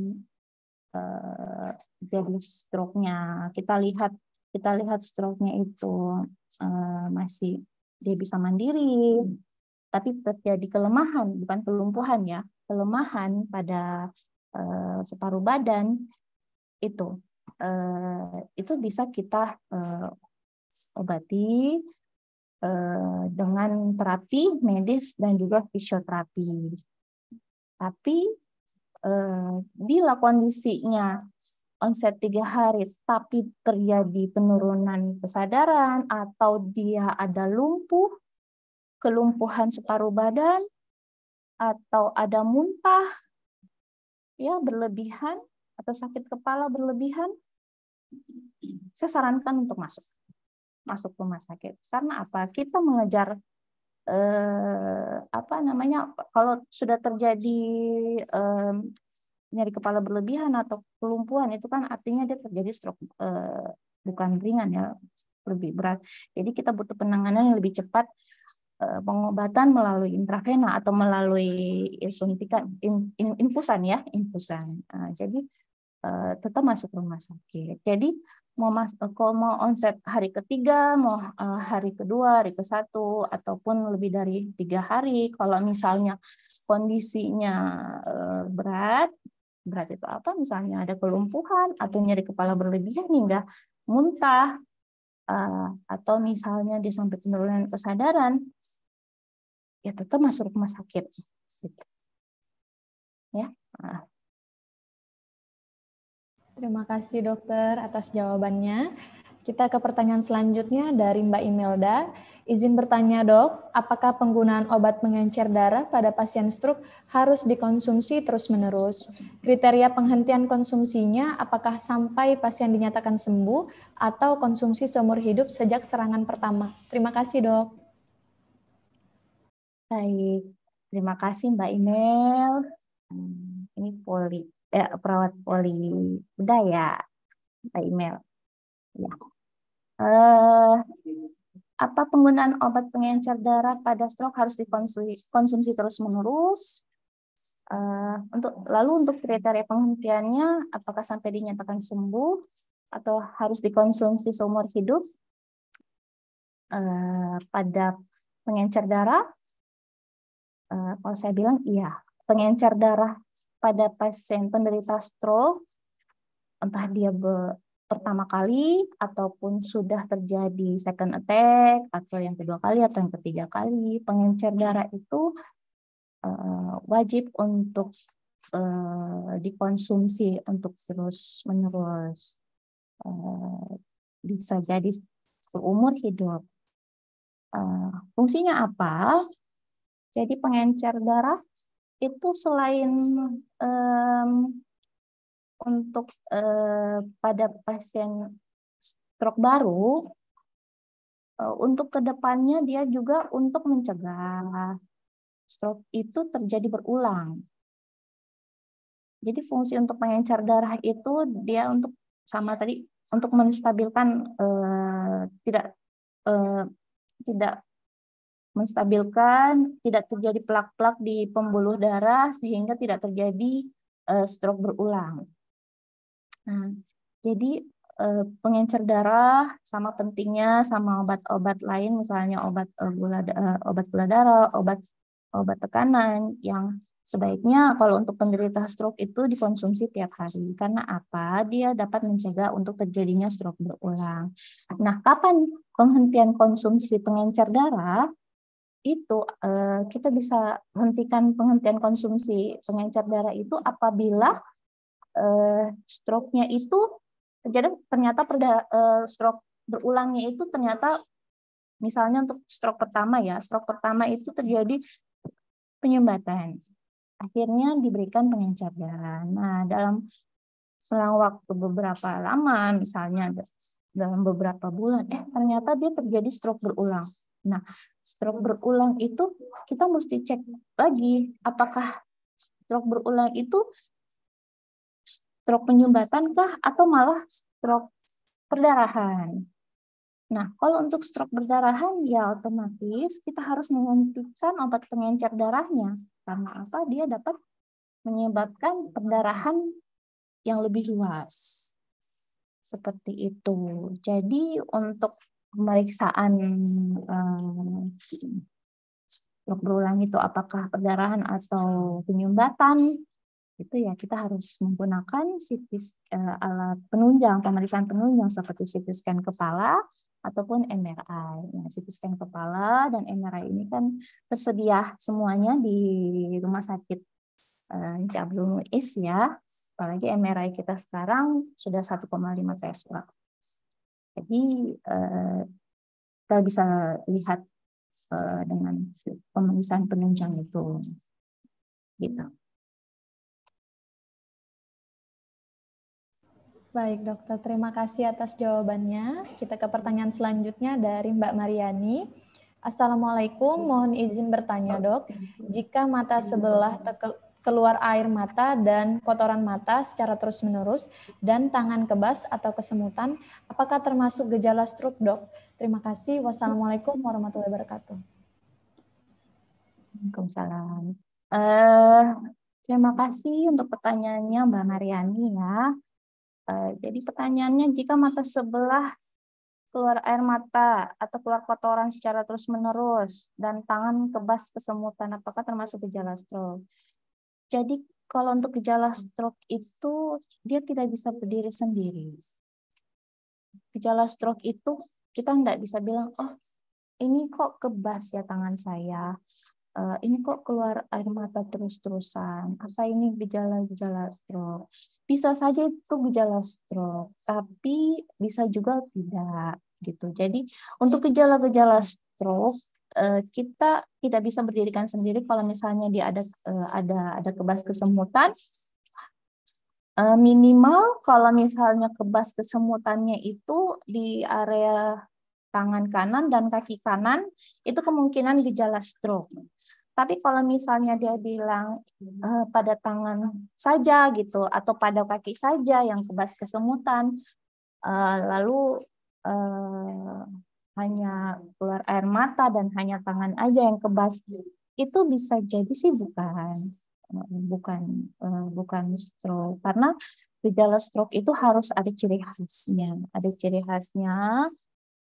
dan dia tidak bisa berdiri sendiri. Jadi kalau misalnya ada kebas kesemutan, ya setidaknya harus salah satu sisi dari tangan sampai kaki, dan juga kemungkinan ada kebas di daerah wajah. Kebas di daerah wajah bisa juga keluar air mata atau keluar kotoran terus-menerus di daerah mata. Nah, kalau keluar air mata itu artinya kan fungsi motorik tidak berfungsi normal ya, tidak berfungsi normal dengan dengan tidak berfungsi normal seperti biasanya gitu. Artinya dia tidak bisa mata tidak bisa menghasilkan fungsi sendiri untuk membersihkan kotoran di mata. Nah, bagaimana cara bedakan gejala stroke atau tidak gitu? Jadi seperti saya bilang tadi, kalau gejala stroke itu tidak bisa berdiri sendiri. Harus ada beberapa gejala yang menyertai. Kalau misalnya memang ini sudah berlangsung lama, ya tidak berlangsung lama dan curiga stroke, sebaiknya periksakan ke paskes terdekatnya. Kalau misalnya ada puskesmas ya periksa. Kalau misalnya ada dokter spesialisnya, itu bisa periksa. Kalau misalnya memang membutuhkan untuk pemeriksaan penunjang, kita bisa lakukan CT scan kepala. Nah, dari hasil CT scan kepala kita bisa lihat apakah itu memang penyumbatan atau bukan. Seperti itu. Oke, terima kasih dokter atas jawabannya. Kita ke pertanyaan terakhir lagi dokter ya, dari dokter Slamet. Izin dok, pada pengukuran TD dengan sphygmomanometer digital atau elektronik digital 170/110. 5 menit kemudian diukur turun 150/100. 5 menit kemudian diukur turun 130/90 mmHg. Jadi status ukuran mana yang dipakai? Ketika saya ukur konfirmasi dengan tensimeter air raksa ternyata 140/90 mmHg. Ini pun saya ukur 3 kali. Baik, Pak Slamet. Oh ya, jadi untuk pengukuran pengukuran tekanan darah ya, yang paling baik sebenarnya itu bila harus misalnya tekanan darah tinggi ya, ada riwayat faktor risiko riwayat tekanan darah tinggi, untuk mengetahui dia normal atau misalnya dia terdapat di tidak normal, itu pengukuran yang paling bagus adalah 2 jam setelah bangun tidur dan 2 jam sebelum tidur malam. Karena pada waktu-waktu tersebut yang biasanya tekanan darah paling tinggi untuk pengukuran sehari-hari. Jadi kalau misalnya untuk mau mengetahui apakah tekanan darah itu kita sudah normal atau tidak, atau misalnya lebih dari 130 atau 140, itu kita bisa ukur di pengukuran di jam-jam itu. Jadi 2 jam setelah bangun tidur dan 2 jam sebelum tidur malam. Jadi kalau misalnya pada saat pengukuran itu dalam beberapa hari kita bisa lihat itu. Kita bisa lihat yang paling tinggi apa? Yang paling tinggi. Itu yang biasanya kita bisa lihat untuk beberapa hari, misalnya 1 minggu ya, 1 minggu kita lihat biasanya yang paling tinggi itu misalnya 140, 150. Nah itu kemungkinan tekanan darah kita itu seperti itu. Misalnya Pak Samad bilangnya 5 menit kemudian diukur 150, 5 menit kemudian diukur tekanan 130, yaitu banyak faktor biasanya. Karena kalau setiap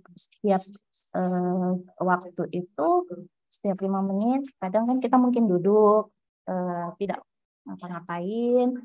Nah, artinya fungsi jantung juga, apalagi kalau lagi tidak tidak stres ya, tidak stres atau tidak mengerjakan sesuatu yang membutuhkan berlebihan aktivitas.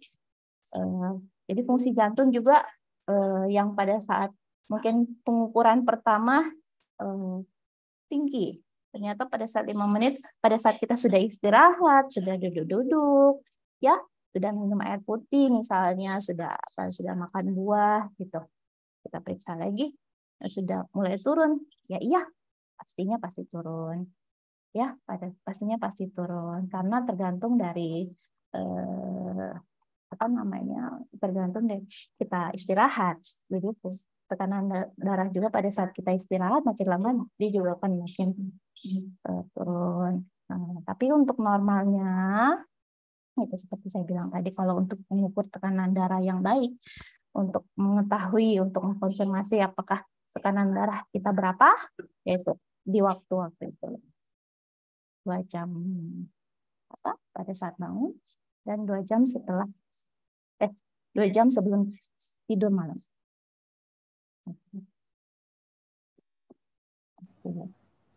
Oke, terima kasih dokter atas jawabannya yang sangat luar biasa.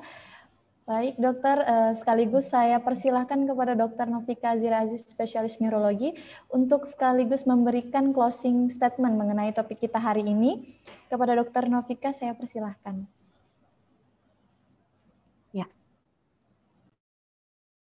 Ya, terima kasih.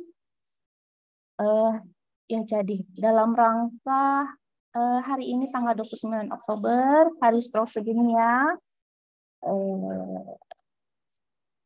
saya membawakan materi tadi Mudah-mudahan dapat bermanfaat untuk semua yang telah bergabung di Binar MUIS kali ini untuk pembahasan kita mengenai stroke, mengenai pengertiannya, gejalanya, penata laksananya, hingga pencegahannya. Mudah-mudahan itu bisa membuat kita lebih aware atau lebih memperhatikan ya, stroke itu bisa dicegah, ya, bisa dicegah dengan apa? Dengan seperti saya sebutkan tadi, pencegahan primer pada stroke. Nah, bagaimana bila sudah terjadi stroke? Bila sudah terjadi stroke, jadi perlu diperhatikan itu tadi, segera ke RS.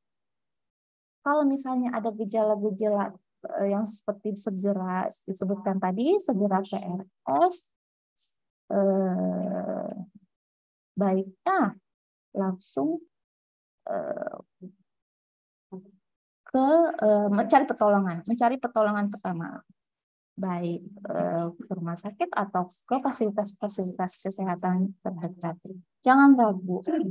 Kita punya UGD di puskesmas juga, kan sekarang sudah punya UGD. UGD-nya nggak pernah 24 jam, nggak pernah kenal hari libur, nggak pernah kenal lebaran, nggak pernah kenal tidur malam, gitu ya.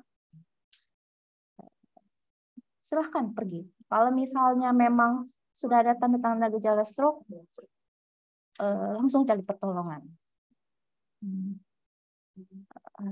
Demikian, terima kasih. Semoga materi tadi dan sharing-sharing tadi dapat bermanfaat untuk kita semua. Assalamualaikum warahmatullahi wabarakatuh. Saya kembalikan kepada MC. Waalaikumsalam warahmatullahi wabarakatuh. Terima kasih banyak Dr. Novika Azira Aziz, spesialis neurologi, atas materi yang sangat luar biasa dan informatif yang sudah diberikan kepada kita semua ya. Nah, tak terasa nih Sobat Sehat MUIS, kita sudah berada di penghujung acara, tapi sebelum saya menutup acara nih, saya mau mengumumkan peserta yang beruntung untuk mendapatkan giveaway hari ini. Kepada panitia, boleh silahkan di-share untuk peserta yang beruntung hari ini. Oke, selamat kepada 5 pemenang giveaway hari ini. Selanjutnya saya persilahkan untuk menghubungi panitia di nomor atau kontak yang tertera terkait dengan hadiahnya ya. Oke. Akhir kata saya mengucapkan nih terima kasih banyak kepada narasumber kita yang hari ini yang sangat hebat dan luar biasa. Terima kasih Dr. Novika Azira Aziz, spesialis neurologi atas perkenan waktunya. Terima kasih kepada Ibu Direktur Rumah Sakit Umum Daerah Ince Abdul Muiz Samarinda, Ibu Dr. Haja Syarifah Rahima atas perkenan waktunya. Terima kasih juga kepada seluruh Sobat Sehat MUIS yang selalu setia mengikuti acara sampai hari ini, dan juga tentunya kepada tim yang bertugas hari ini. Semoga Binar MUIS kali ini dapat kita ambil informasinya dan kita terapkan sebaik mungkin di kehidupan kita, dan dapat juga nih menyadarkan kita tentang akan pentingnya menjaga kesehatan. Sebelum saya menutup Binar MUIS kali ini, saya punya pantun lagi nih yang berbunyi, buah nanas, buah ceri, dicampur gula, enak sekali. Cukup sekian acara kali ini. Semoga kita bertemu lagi di kemudian hari. Saya Jihan, pamit undur diri. Wassalamualaikum warahmatullahi wabarakatuh. Sampai jumpa di Binar MUIS selanjutnya. Dadah.